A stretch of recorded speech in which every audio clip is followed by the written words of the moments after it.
Magandang araw! Ang ibabahagi ko ngayong araw ay ang akdang mensahe ng butil ng kape, isinalin sa Filipino ni Welita A. Enrijo.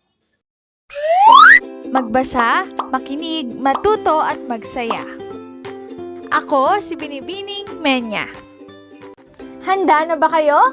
Tara na, umpisa na nating isa-isahin at pirapirasuhin ang mga detalyeng nakapaloob dito. Maaari kong ibigay ang soft copy ng video na ito, mag-email ka lamang o kaya naman ay mag-message sa aking Facebook page. Ilalagay ko ang aking email sa gitnang bahagi ng video at ang Facebook page naman ay sa huling bahagi matatagpuan. Maraming salamat sa panonood! Tulad ng binanggit ko kanina, ang ibabahagi ko ngayong araw ay ang akdang mensahe ng butil ng kape. Isang araw, habang nagbubungkal ng lupa ang magsasaka, narinig niyang nagmamaktol ang kanyang anak na lalaki. Narinig nitong binabanggit ng kanyang anak ang hirap at pagod na nararanasan sa pagsasaka at pagbubungkal ng bukirin. Ayon pa sa anak, nararamdaman niya na hindi makatarungan ng kanyang buhay dahil sa hirap na nararanasan niya. Sa pagkakataong iyon, tinignan ng ama ang anak at tinawag niya papunta sa kusina. Nilagyan ng ama ang 3 palayok ng tubig at saka isinalang sa apoy. Walang narinig na anumang salitaan sa mga oras na yaon. Hinayaan lamang nilang nakasalang na mga palayok. Hindi nagtagal kumulo ang tubig. Sa unang palayok, inilagay ng ama ang karot. Sa pangalawa naman ay mga itlog. Sa panghuli, butil ng kape ang inilahok. Sa tingin mo, ano ang maaaring mangyari sa karot, itlog at butil ng kape na aking inilahok? Tanong ng ama. Damhin mo ang mga ito, hikayat ng ama. Ano ang iyong napuna? Bulong ng ama. Napansin ng anak na ang karot ay lumambot. Maluluto, kibit balikat na tugon ng anak. Makalipas ang 20 minuto, inalis ng ama mga baga at pinalapit ang anak sa mga palayok. Inutusan naman siya ng ama na kunin ang itlog at hatiin ito. Matapos mabalatan ang itlog, napansin niya na buo at matigas na ito dahil sa pagkakalaga. Higupin mo ang kape, utos ng ama. Bakit po? Nagugulumihan ng tanong ng anak. Nagsimulang magpaliwanag ang ama tungkol sa dinaanang proseso ng karot, itlog at butil ng kape. Pare-pareho itong inilahok sa kumukulong tubig subalit iba-iba ang naging reaksyon.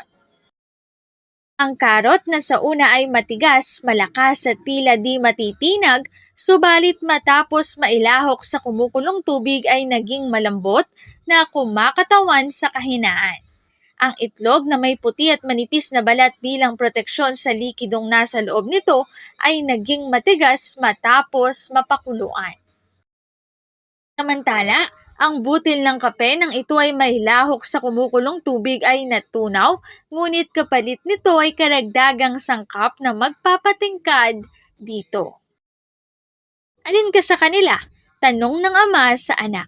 Ngayon, nais kong ikintal mo ito sa iyong isipan. Ang kumukulong tubig ay katumbas ng suliranin sa buhay. Pag ito ay kumatok sa ating pinto, paano ka tutugon? Ikaw ba ay magiging karot, itlog o butil ng kape? Usal ng ama.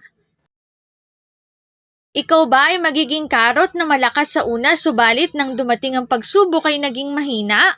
O kaya naman ay magiging tulad ng itlog na ang labas na balat ay nagpapakita ng kabutihan ng puso subalit na bago ng init ng kumukulong tubig?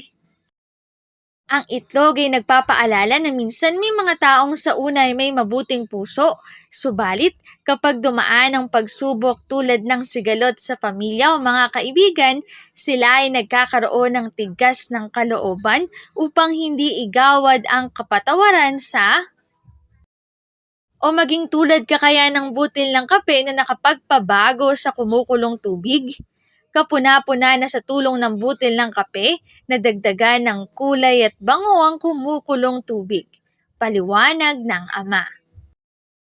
Kung ikaw ay tulad ng butil ng kape, ikaw ay magiging matatag sa oras ng pagsubok.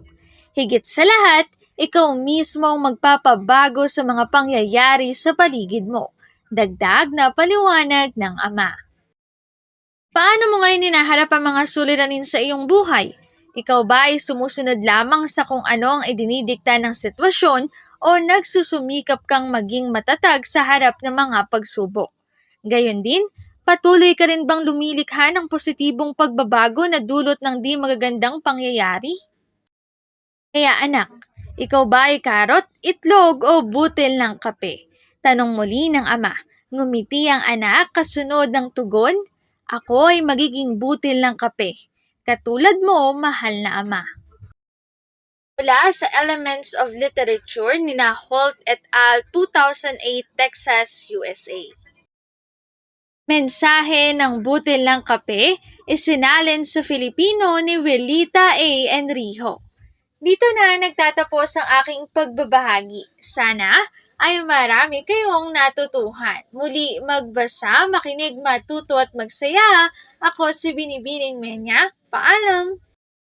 Paalala, ang wikang Filipino ay mapagpalaya, atin natin itong gamitin, mahalin at mas paunlarin.